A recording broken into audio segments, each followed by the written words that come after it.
বিবাহিত মেয়েরা স্বামীর কারণে দ্বিতীয় পুরুষের হাত ধরতে বাধ্য হয়।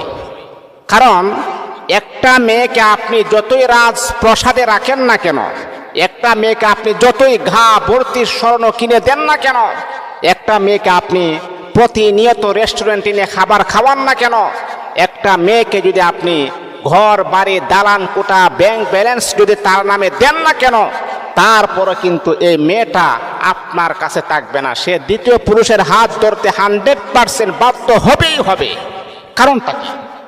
কারণটা কি?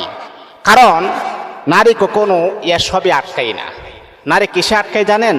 নারী একটু মায়া, একটু মহাব্বত, একটু ভালোবাসা, একটু শ্রদ্ধা, একটু সম্মান।